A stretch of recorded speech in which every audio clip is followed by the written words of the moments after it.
All right, thank you very much. Um, Back to genealogy, I've gotten lots of people that have come up to me and gone, they'll go, I've got this postcard, it was mailed to Van Dyke, Michigan, and that's all they'll have is the name and Van Dyke, Michigan. Of course, Van Dyke's one of the towns I'll mention here, lost town. Another one was Milton in New Baltimore area. And yeah, you don't know where these towns are, and then you find out where they're probably been incorporated into some town you do know about, or some such as that. When I first did the book, I was doing it mainly on the thumb, and then they changed it to Eastern Michigan, so I went and put a lot more in there. But I've included a few more notable ghost towns in this area. Now, first off, what did you have in a small town back there? You had, as people came to Michigan, and of course, you all know that Michigan was way late being settled. Of course, Ohio, 1803, with no water around it or anything hardly, the Ohio River, got settled 1803, became a state. Michigan, 1837. What's the deal? Because Michigan had this bad reputation of being marshland and not a decent acre to farm and 1,000. So in 1820, Lewis Cass went around the state and discovered that, yeah, it's a pretty good place. It's not like that. And people started to move here in 1825, especially when the Erie Canal opened. And they would move into different areas. And as people are social creatures, they would start little small towns. The first main thing you needed in your small town was a blacksmith, because the blacksmith was the gas station of its day. They fixed the horses, which was the main transportation of the day. And of course, blacksmiths would do your welding and all kinds of things. Be surprised at how many small towns had like 2 or 3 blacksmiths, believe it or not. So a blacksmith was essential. A general store, that goes without saying. That would be the forerunner to the grocery store, the hardware store. General stores had a little of everything, and usually for your small town, that was one of the very first things to open and last thing to close. Now, a hotel. Why would a small town need a hotel? I'll go through that in a second. However, a lot of these towns built around first the stagecoach stops and then railroad stops. When the train came, the town grew up around it.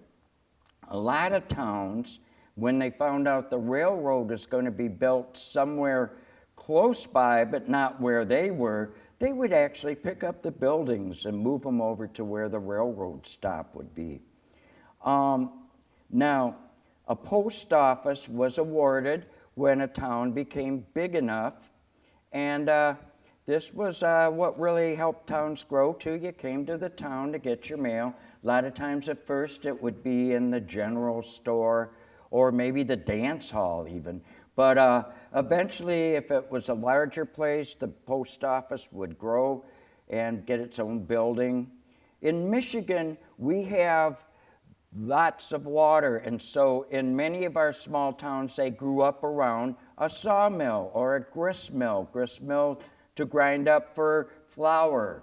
So with our sawmills and our lumber industry, most of the little small towns had some kind of sawmill using the water. And other businesses would include a tinker, hardware store, a drugstore, cobbler, shoe guy, bootmaker. Now, does anybody know what a tinker is? Yes. They're the ones that went around with their pots and pans and fixed things. Yeah, just like you remember the song, If I Were a Carpenter, and he goes, if a tinker were my trade, would you still find me carrying the pots and pans I made? So also besides that, tinkers would make tin roofs, they would make lamps and things out of tin. They had to serve an apprenticeship before. You couldn't just go and open a tinker shop, a tin shop. You had to first apprentice, and then you could go, after you'd had it 2 years, you could open up your own business. Anybody know New Baltimore? this little small town I'm from had 3 tinkers, so they were essential back then. Now, of course, a school and a church, and a lot of times you will go to an area, you'll be in the middle of nowhere, and you'll run into a cemetery. That's a good sign that there was a town there at one time that's gone. Now, another sign, have you ever gone through an area and all of a sudden you have to slow down from 50 down to 45 or 40, and you're looking around and you're going, what's the deal? It's usually because some small town was there at one time.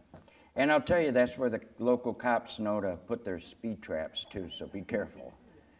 Now, on the hotel, I was talking about that. This is one of the reasons small towns needed a hotel. You couldn't get around very fast on the roads that we had then, either horse or buggy or automobile. It was hard. Not to mention the hotels would be, back in the lumber days, temporary spot for lumberjacks to stay and that. K-Pac, where Tucker is, the guy that had his own car, that actually had 4 hotels at one time. Anybody know how small that town is? It's fun. It's very small. Anyways, now, as I was telling you about these great fires that they had in the Thumb, this killed off a lot of towns. This first one, Huron City, they rebuilt in 1871, and then in 1881 it burned them down again. Now, if you're going up into the Thumb area and you go here, you could pull off and find Huron because the family built it up as a ghost town, another one that's there just that you can look at. So that's Huron was rebuilt and then burned twice. Banner Corners never survived. Cato Charleston built up a little bit, but was never like it was. Center Harbor, Krakow, Elm Creek, and New River, and Rock Falls, and White Rock were all towns that just kind of went away because of the fire. White Rock was quite a big town at one time, and it was known for Indians making expeditions there. It was a great big white rock in the water, and they even met there to form treaties and that. It was a big white rock until World War I, when the Army decided they would use it for target practice. It used to be big enough for a tribe to get on and dance, and now it's about that big, unfortunately. But the town for that disappeared. Now, when the railroad stopped coming, that would kill off a town a lot of times. What else? Probably what killed off a lot of towns was RFD, Rural Free Delivery. When they started delivering the mail to your house, if you can get that kind of service, why would you bother going into town just to get your mail? So a lot of post offices closed, and as the post offices closed, the towns would close.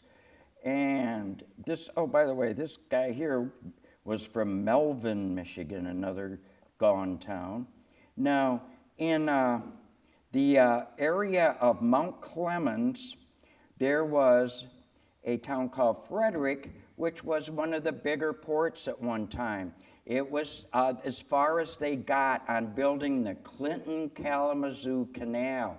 That was a big canal. They were going to take first to Kalamazoo from Lake Huron, and then hopefully take it all across Michigan. Well, they only got a little ways on it, and after that, Frederick pretty much died, even though they did have their own bank, and that's one of the bills from it.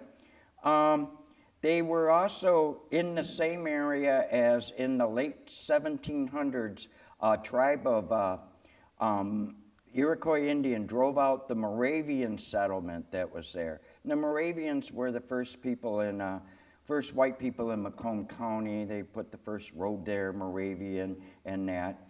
And in the Clinton area, there were a lot of different small towns. Now, this is one that was in Ray Township, and you could see how extensive the town was, and then it dwindled down.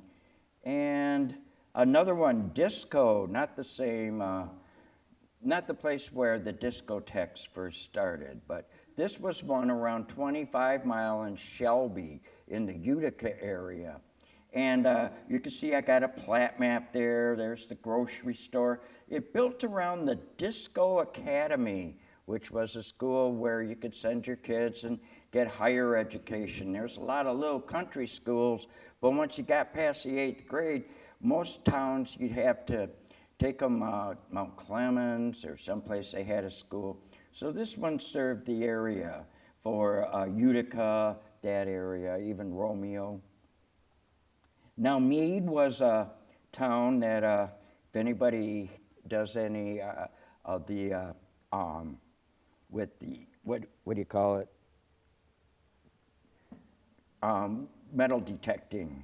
You can take it down here. Here's the blacksmith shop, of course. This is at 26 Mile and North Avenue and was quite a place at one time. Had all the necessary things. Mead, though, this is the blacksmith shop that's pictured here. This is still there. All this stuff was here, and we went back to get one more picture, and they'd torn it all down. So and I know I've got pictures of this back in the 1850s, not the building, but another building here, or one that this was sculpted into. And I'd say if you got a metal detector, that would be place to go. Now, Mead had something you don't see in a lot of small towns. They had a recording studio, if you could believe that. They had a lot of locals would go there. Anybody remember Lonnie Barron? We'll talk about him. He would record there. And the Capris had local hits, and mostly they did polka songs in Mead. And Mount Vernon was, this is the main town. They had a carriage shop. They had a lot of things going on there. That's in Washington Township. And Omo, they have a church left, a school left. They were a big place at one time. Now, Reilly Center had the general store is still there, has the dance hall. And now Van Dyke is what I was mentioning as far as somebody had given me a letter, Van Dyke, Michigan. And what Van Dyke was, and if you're ever in that area, it's a small town that was annexed into Warren. It's right by 9 Mile and in between 9 and 8 Mile. And when it was platted, it was named for the Mayor Van Dyke, who was Van Dyke Avenue was named for. And he has all the streets are old cars. So you got Cadillac Avenue, Ford, Dodge, Continental, Page, Republic, Lozier, all kinds of different ones. He's got Hupp. I don't have the whole map in here. But interesting. And then they had one of the older post offices. They were there until 1962 and then got absorbed. Warsaw was half of Mount Clemens at one time, obviously the place where the Polish people settled. And that's where the depot was that Thomas Edison saved the telegraph operator's son from the third rail. And the telegraph operator was so happy that he gave Thomas Edison, taught him how to use the telegraph, and that was pretty much Edison's ticket to ride. You could go anywhere if you knew how to do telegraph, and he, of course, moved to New Jersey and started inventing things. Anybody know what his first major invention was? The stock ticker. Thought he was going to make a lot of money, probably, and wanted to keep track. So, Adair is one of those small towns that's still got a lot of things in it, but definitely ghost-like. Now, Forrester not only is almost a ghost town, but it's got its own ghost. These are the same building here. This was back in the day. And then this is a same building. It's been repurposed. Now, at the end of the Forrester dock was where I'll get her name in a minute, but she is mostly known as the Screaming Ghost. She threw herself off the end of the Forrester dock here when she found out that her sailor boyfriend was killed. And she was so distraught, 16 years old, she threw herself off. But she never left the town. She's known as the Screaming Ghost, the most famous ghost in Michigan, probably. If you're in one of these places, especially one of these old bars, they see, her name was Minnie Quay. They will hear, all of a sudden, out of nowhere, you'll hear a scream. Here's Minnie's grave. As you could see, people leave her offerings, maybe just to keep them away from her. And this is Minnie right here. She died in 1876, but still around. Now, this is called the most haunted place in Michigan. This is Parish Cheney. I think it's Crawford County. It used to be the actual county seat for the county it's in. Now there's really nothing there except for this spooky old cemetery, which is said to be one of the most haunted places in Michigan. Okay, well, Sunken City of Belvedere. Now this is in Harrison Township near Mount Clemens, and was started by this guy, James Conger, who made a lot of money selling these miracle pills, tonic liver pills. These pills could do anything. If you needed thinner blood, it would thin the blood. If you needed thicker blood, it would thicken the blood. It would do good for liver, kidney ailments, you name it. Whatever it is, it would be good.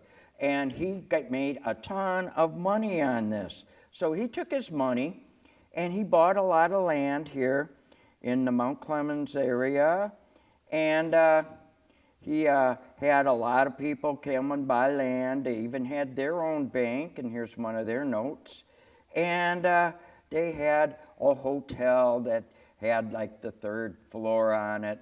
And only thing was, the Native Americans in the area told them, oh no, bad purchase, no, not good. It will be underwater in 20 years. Well, they were wrong. It was underwater in 10 years. So, this was not good. Conger actually stayed in his hotel as long as he could and moved to the top floor when the bottom floor was all flooded. The whole area is underwater now. Divers go and they'll pull up things and that. But it has been. Well, what was funny about Conger was that he went and he paid back everybody that bought land there. You wouldn't think the little liver pills guy would do that, but he did. And pretty much turned over a new leaf. He actually became a state representative in the area. So, Milton, a small town near my area, and Labora of Huron County. Now, this is an interesting ghost town.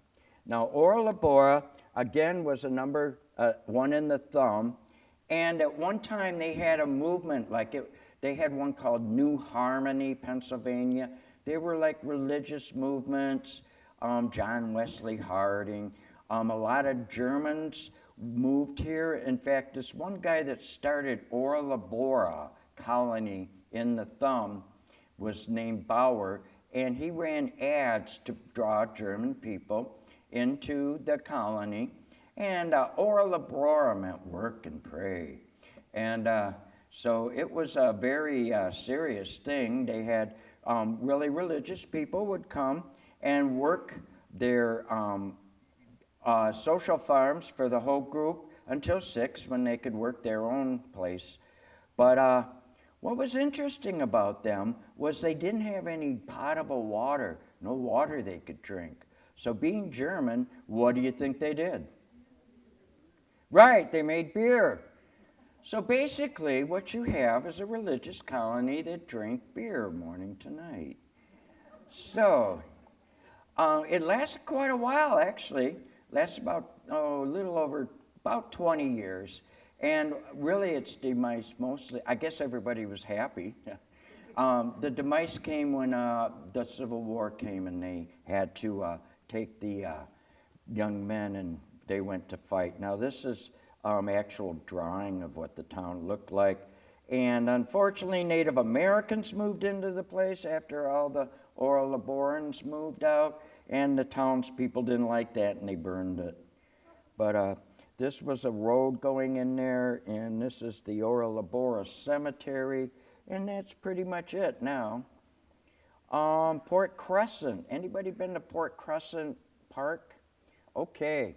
Now, Port Crescent has a big chimney that they took down a while back because it kept losing bricks. And actually, though, Port Crescent had quite a bit of area, and it started with this bridge. If you go across this bridge and then turn left, you're going to run into the old town of Port Crescent. You'll see like old sidewalks here. Here's an actual map. Port Crescent kind of died out in 1871 because of the fire. Guy brought it back a little bit. They were mining somewhat, and then it just kind of died out again. They were on the Pinnipog River, and there's another, and they called themselves that at first, Pinnipog. And there's another place down the way also called Pinnipog on the Pinnipog River. So this didn't work good because they would get each other's mail. So the Port Crescent people said, you know, we had this name first. Could you consider changing your name so we could keep track of our mail better? And they said, sure, no problem. So they changed their name from Pinnipog to Pinnibog, which actually wasn't much help. So they ended up going with Port Crescent. And ironically, as I was mentioning before, when Port Crescent started to die out and people started to leave, there's actually a story where they talk about when the town doctor left, and that was like the real bad thing. Everybody started to really pull out then. But Port Crescent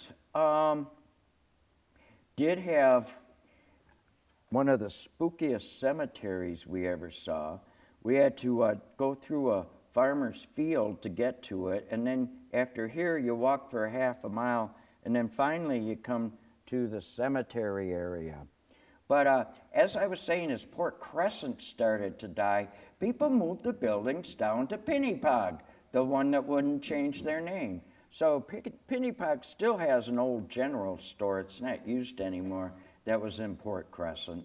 But so remnants of ghost towns remain. People didn't waste things in those days. Now, when you think of ghost towns, at least I used to, my favorite kind of ghost town is a lot of abandoned buildings that look spooky.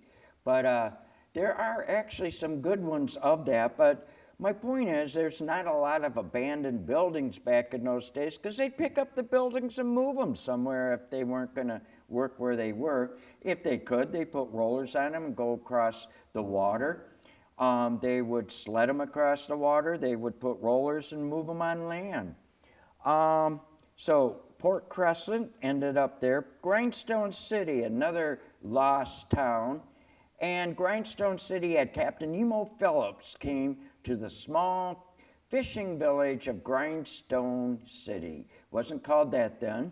And he noticed how the different rocks was so caustic that it could be used to make grindstones. And he built grindstones for years and years until the early 1900s when iron bauxite was developed and made it easier to sharpen things.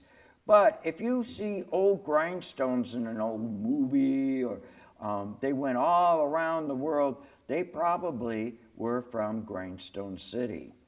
And then after the industry died, of course, they had the grindstones all over. And if you go around there, you still see a lot of grindstones. This was their general store. It's now an ice cream store. There's a few other old buildings, but mostly went back to a fishing village. Now, St. Clair County is where Port Huron is. St. Clair County also has this town called Marine City that was called Newport. And they also have a city called St. Clair. St. Clair was the first county seat. And Newport, growing by leaps and bounds, complained that they hadn't built a courthouse yet, so they should make Newport the county seat because they have a courthouse. And they went on and on for years. Finally, St. Clair built a courthouse, but Port Huron in the meantime was growing and very much eclipsing any other city. And of course, thoughts became, we should be the county seat. So they saw how hard it was, though, so they used a subterfuge, which actually quite a bit of other counties used. I call it the county seat deceit. And they had the county seat moved from St. Clair to a small town in the middle of nowhere called Smith's Creek. And it stayed there for 2 years, and then Port Huron took the initiative and had it moved back to Port Huron. It took them another few years to get the records from St. Clair, but this really wasn't as bad as Cadillac's county seat. Lots of people wanted to be the county seat back in those days because it wasn't easy being a small town. You could end up a ghost town if you didn't have something to keep people coming there. So in Cadillac, Michigan, they coveted the county seat. It had originally been in Sherwood, and then Cadillac people did the same thing. They had it moved to Manton, another small town, so that they could get it. And the reason people didn't want Cadillac is because they were Sin City. They had rumors that the mayor ran a brothel, and everything happened by bribery. And in fact, finally, Cadillac and Manton battled it out, and Cadillac came in first, finally, being the county seat. Manton, though, wouldn't give up the county records because they said, it's all bribery, you guys did it. You know, the way people get into office is they go into a bar and buy everybody drinks and have them sign their petition, and that's usually all it took. So the people of Cadillac wanted those county records. Now, they took a small contingent down there to get the records in the morning, and they ran into some locals, and the locals had their broomsticks and all these weapons of destruction, and a small riot ensued, and they did not get the records. But Cadillac wasn't going to give up. They went back. They told the townspeople about the riot and how they were lucky to get out with their lives and all the bad weapons they had, like those broomsticks and the umbrellas. So what happened was practically the whole town piled onto the train, including lots of kegs of beer, and what every riot needs, a brass band.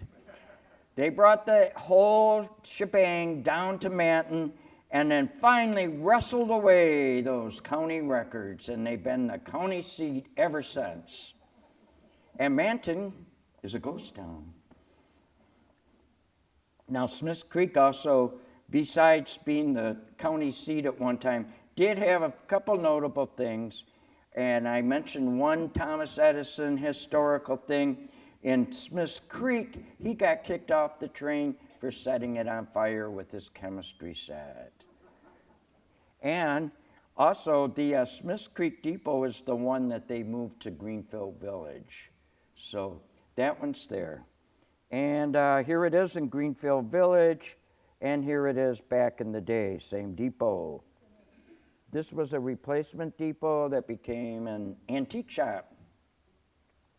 Now, Amador, different way this one perished, like not any in the usual way, and the only one I know that really perished by windstorm, probably a tornado. They didn't really have a lot of people around there to say for sure, and no funnel clouds were really spotted, but it was such a crazy wind that parts of the town were found in Canada, and just basically the whole thing was gone. They found pieces of the church up north, and the only thing survived, I don't have a good copy of it, was this guy's octagon house. Oh, and I don't have a good grasp of technical things here also, but Octagon House here survived. Now they rebuilt a school and that was it. Amador was dead. Nobody wanted to come back to Amador after getting totally blown away. Now Applegate, another small one, kind of there. Saving Grace, they got the Highway Drive-In Theater not far away. Now Avoca is another one. A lot of these are towns that are kind of shadow towns, we call them sometimes. There's still people there. I've had a few of these where I've said like Lakewood, for instance, at the shore. And I said that, is a ghost town. There's nothing there. And there's like a group of 5 people and they're like, no, it's not. We live there. And told me all about Lakewood. So, you got to be careful sometimes. But Burrville here, interesting. This is still here. And it's there from this was the main drag at one time, and this is pretty much what the town looks like. Blaine was originally called Grant Center, and they wanted a post office.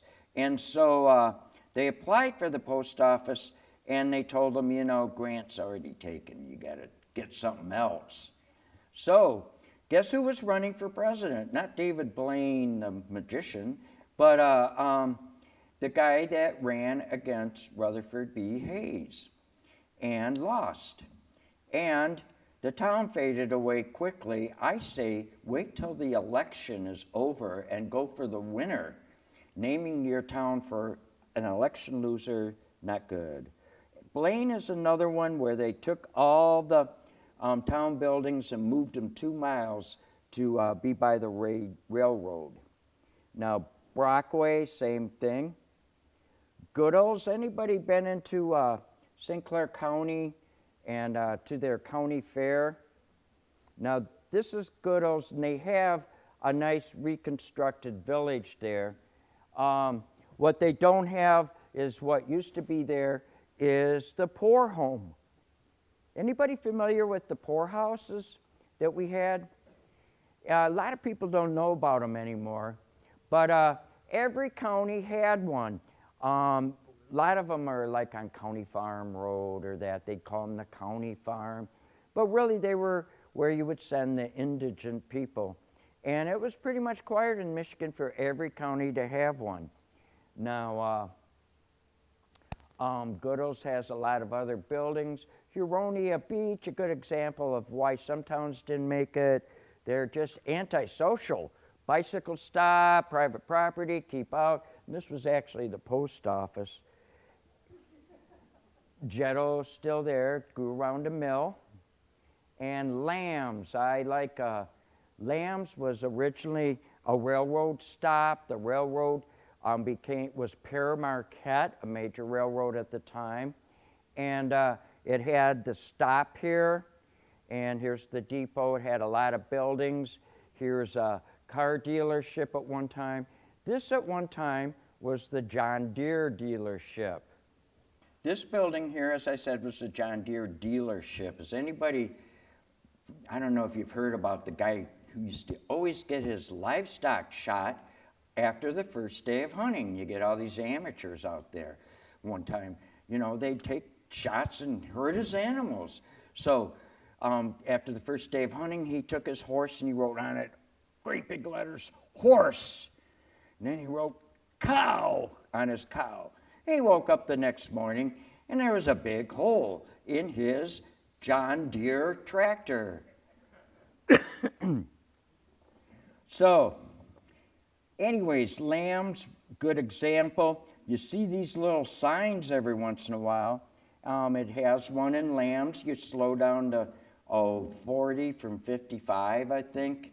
But really, the cemetery and a beautiful church is about all that's left. And, of course, that John Deere place. So, Muttonville was at the entrance to where Richmond, Michigan is, and it's been absorbed into it. It was a pretty independent small town. Here they are in 1951. Here they are in 1964. And they've got bus stops and stagecoach stop here. And The Lennox Drugs was in Muttonville, downtown Muttonville, and just a good place to be. Now, what they also had was the Club Blucher, which originally was the Polish Cultural Club. Now, this guy moved from Alabama, and his name was Lonnie Barron. And he became very popular in the area. In fact, the girls loved him. I mention him in my area a lot where he was, and I'll say Lonnie Barron, and a lot of the women will go, "Oh, Lonnie," because they remember Lonnie. There was a 4-hour traffic jam in Port Huron when he died from all the people. Now, let me tell you about Lonnie. He had moved from Alabama, and he moved to Selfridge Air Force Base, and so he was stationed there. And he started on the side his band, the Farm Boys. He did kind of, not so much country music, it was kind of really the beginning of kind of a country rock. He had, what do we call rockabilly? He was a rockabilly guy. And like I said, he recorded in the area. He had a couple radio shows on local radio places. He wrote a column. In his column, he mentioned how big Elvis Presley would be sometime. In 1953, he had a #1 tune, Teenage Queen. He had other songs recorded. Now, what happened was he had this dance place, and he would run the dances every Saturday night. Very popular. In fact, Lynn here, her brother owned the place after Lonnie did. Lonnie had a guy break into his house and was there after he got home. The guy was drunk and sat and talked to Lonnie for a while, according to his account. And then he told Lonnie he was mad at him because he had found a fan letter that his wife had written, even though she hadn't mailed it. Well, he shot Lonnie, he killed Lonnie. And the police coming in and looking through his place afterwards was amazed because they found shoebox after shoebox after shoebox of fan letters from women in the area. So Lonnie Barron probably would have been quite a guy. He had just been signed to a major label. And that is the sad story about Lonnie. Muttonville. Pearl Beach, small town, not there, but this was their interurban stop place. You could stop. Anybody know much about the interurban? Interurban was a train that we had in this area from the late 1800s to about 1925 or so. You could jump on the train. You could go all over Michigan. It was cheap, about a nickel to a quarter for a long trip. A lot of areas, they let the Indians ride free, and they would sit and weave their grass things in the front, and it smelled great. And so the interurban was quite a great thing. Unfortunately, of course, you can't have that if you're going to have the Motor City. So, Peters, another small town. It's on Palms Road. Palms ended up buying up all the Indian land as it became available and selling it a lot more. And then he had a wooden railroad on this street and a stave mill. Now, Rattle Run is right on Gratiot going into Port Huron. It was called Rattle Run because you could hear rattles on the river there. Now, some of it's still there, and this is a cemetery, doesn't even have a road into it. Some of this has been since torn down, but what they had also was, I have a picture of it. This is one of my old ones. But there was a church, the Episcopal Church in Rattle Run, where the minister disappeared, and somebody's walking by the church and they see the doors open, and then they look and the furnace is going, and they look inside and there's a dead body burning in it. So they thought that was the minister. They found his glasses and everything. Turned out it wasn't. Turned out it was the guy the minister killed. And he went on the run, and they found him later on. Now, unfortunately, kind of was the death knell for that church. They tried to make a go of it after a while, but people just didn't want to go there. You know, they bought new stuff, I assume a new stove, and a couple other things, but that was pretty much it. And pretty much it also for Rattle Run kind of leveled off after that. This was Starville. Starville's not far from Morrow Road in this area. If you go across this bridge and honk your horn, you will see or hear the baby that died there or the mother looking for the baby. One of those. Of course, I heard that all the locals made up that story to keep their kids out of the country roads. So I think that's where a lot of those start. Reilly Center, the only place started actually by a Native American originally. Lum, one of my favorite ghost towns. Here's where it says Lum. You have to slow down here. Here's a typical building. This place was quite a place at one time. Had a big, lot of farmers bringing their crops, go on the railroad and everything. And the town pretty much died out, and not too much left there. Silverwood, same thing. Now, Tyre is another kind of a traditional ghost town, and it's one that's got the buildings there. It's the old depot is still there. That's the general store up in the corner. And in the cemetery that's there, they have the poisoned remains of the Sparling family. The reason I say that is Mrs. Sparling got together with the town doctor of Tyre, and they were having an affair, and all of a sudden, the children started getting sick. First, her husband died, and then the children died. Around the third son, they started to get suspicious and tested them and found out it was arsenic. And they dug up all these people and found out they'd been poisoned with arsenic. Now, the mother was crazy and spent most of her time after that in an asylum, but the doctor, believe it or not, was convicted, sentenced to life in Jackson Prison, helped in a cholera outbreak there, because he was a doctor, and they pardoned him, and then he went to work there. Life is strange. So, that's Tyre. Carsonville, another ghost town.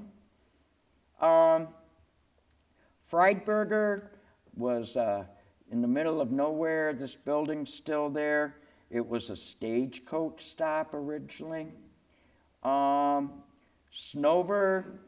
that was probably one of the reasons why Snover didn't make it. Too many bars. Peck, and Peck again, we used to call Peck Speck. And a small town still there. Now, some towns just didn't make it because they really needed to get a better choice of name for their town. Poverty Nook, I don't think too many people want to brag about being there. Rawsonville is over in Oakland County, and this is a plat map of what it was at one time, and it's actually all underneath this water here. As the town emptied out, they put a dam there. Here's an old Rawsonville village sign, but basically the whole town is underwater. And Detroit, a lot of people think Detroit is one big ghost town, but actually they had a lot of little villages and cities that were there before Detroit took them over by eminent domain. Some of the names are still there. You might recognize Connor Creek or Springwells. And there was, Delray was a Hungarian area. And by the way, Karen Dybus, who's coming here, that's a good book. She also wrote about the Ford, Wyoming drive-ins. Now, this one here was a town called Norris, and oh, I meant to fix that, but anyways, this was the main drag here. And Norris was founded by a guy who went to Yellowstone Park, did a lot of exploring there. His name was Philetus Norris. And there's a lot of things named for him there. He came back to Detroit and built up his own town. It was on Mount Elliott. And he got people to come to his town. I think I got a better picture here. Oh, no, okay. I guess, anyways.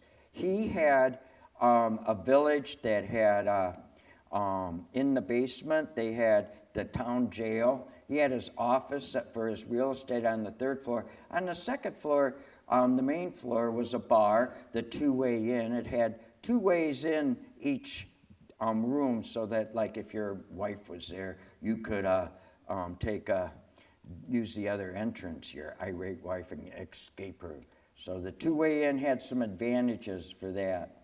Now, a lot of these places are still there, and we went into Detroit looking for them to find things, pictures for the book, etc. It's fun. I don't recommend doing it at night, but the daytime is good. And at the same time, while we were there, we kept discovering all the old car factories. So that kind of led us into the next books. So that was fun.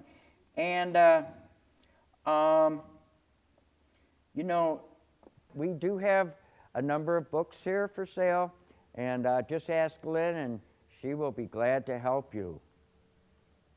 Okay, well, thank you very much. And great crowd.